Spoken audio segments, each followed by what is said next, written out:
Good morning, everyone.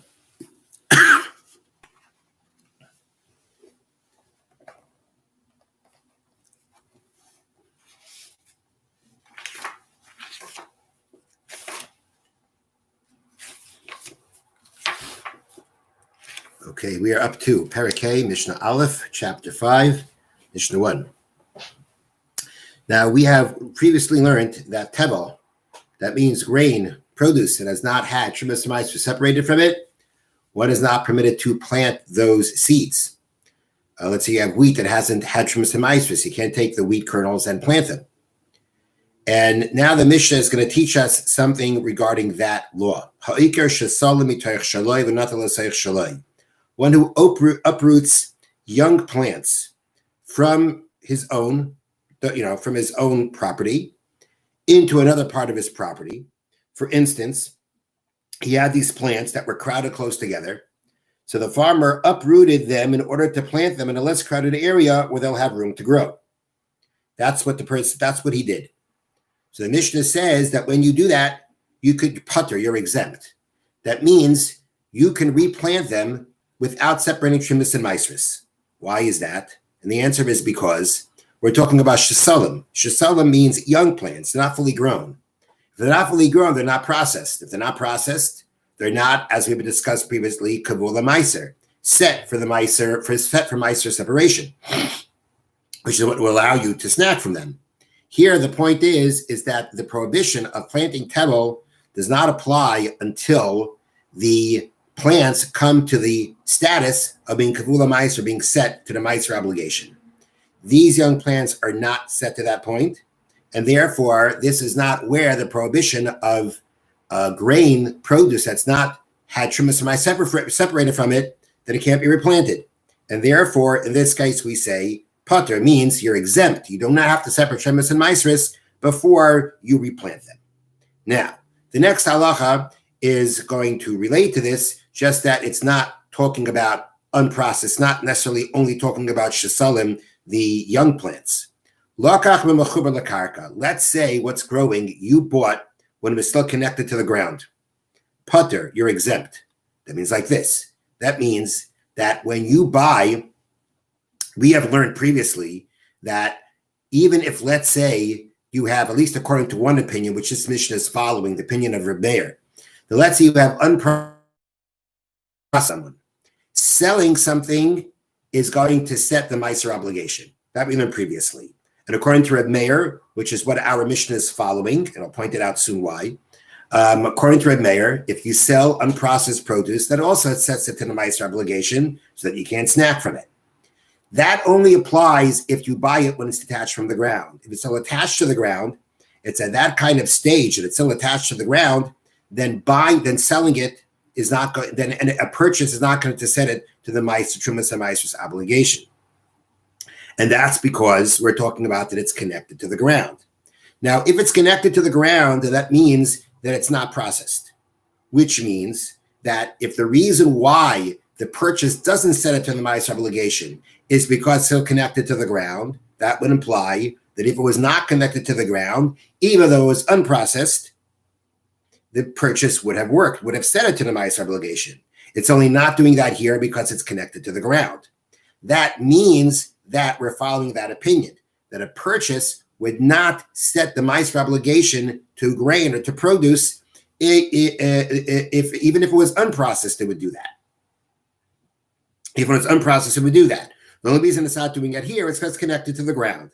So now when it's connected to the ground, the purchase not set it to any kind of Trumas, it has not set it to the Trumas and Meiser's obligation, and therefore the person purchasing it would be able to snack on it. He'd be able to replant it if for some reason he wanted to. It wouldn't make a difference. It's not set to Meiser that it has the problem of being tevel that it cannot be planted.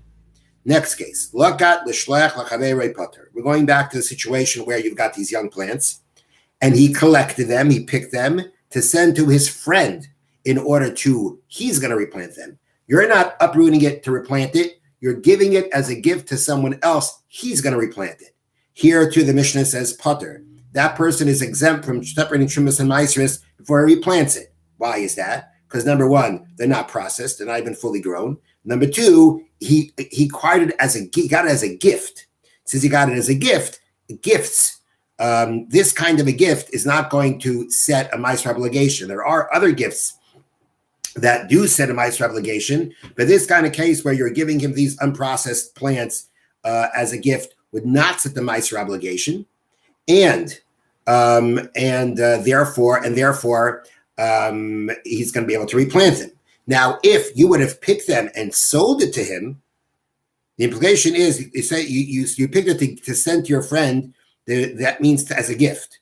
But if you would have collected it, meaning you would have uprooted it and sold it to him, then the halacha would have been that he cannot replant it until he separates the Trumas and Maasros.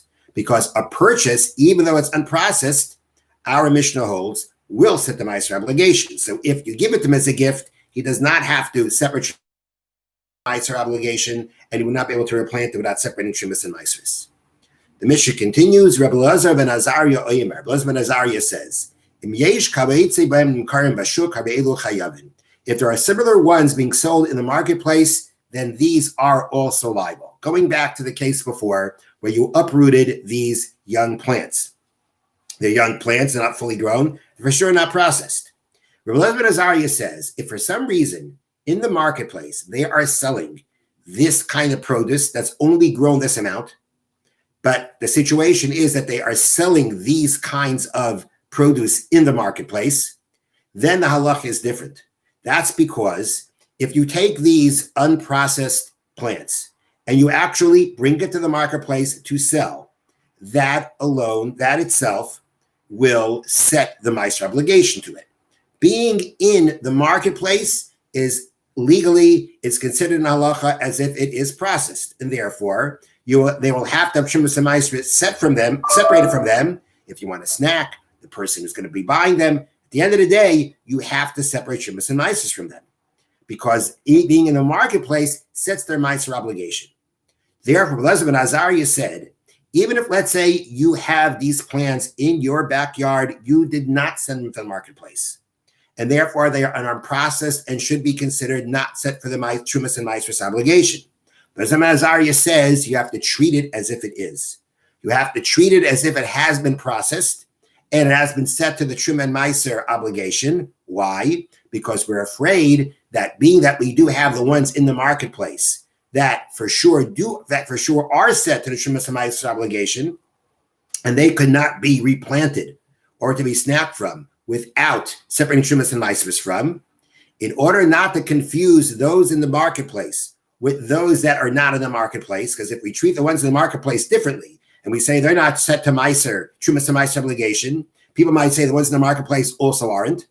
Therefore, Rabbi Elazar ben Azariah said, no matter where these plants are, if this type of plant at this stage of growth, even though it's not fully grown, is being sold in the marketplace, then even when you don't have it in the marketplace, you have to treat it as if it's been set to its Trumas and Maasros obligation. And before you replant it or snap from it, you'd have to separate Trumas and Maasros from it. The halach is not like Rabbi Elazar ben Azariah. And therefore, in the case of uprooting a young plant and replanting it, you don't have to separate Trumas and Maasros beforehand, even if there are these types of plants at this stage of growth being sold in the marketplace.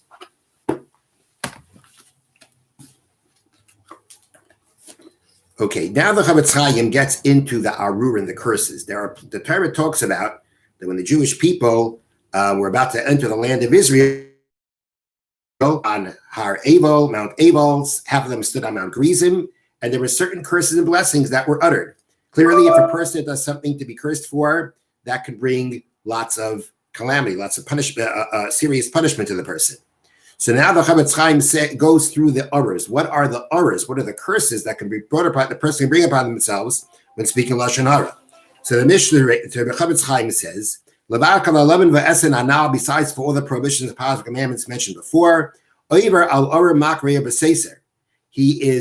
has transgressed. The cursed be the person who secretly smites, who secretly hits his friend.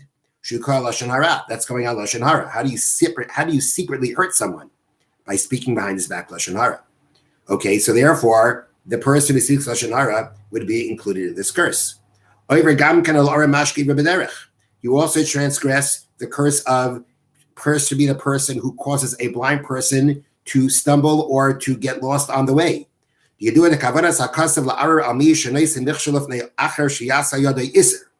This is referring to causing someone to sin. Similar to the prohibition that Torah says, do not cause a blind person to stumble, that means to include causing someone else to sin. And therefore, this curse also would include that. Have a wonderful day. Take care.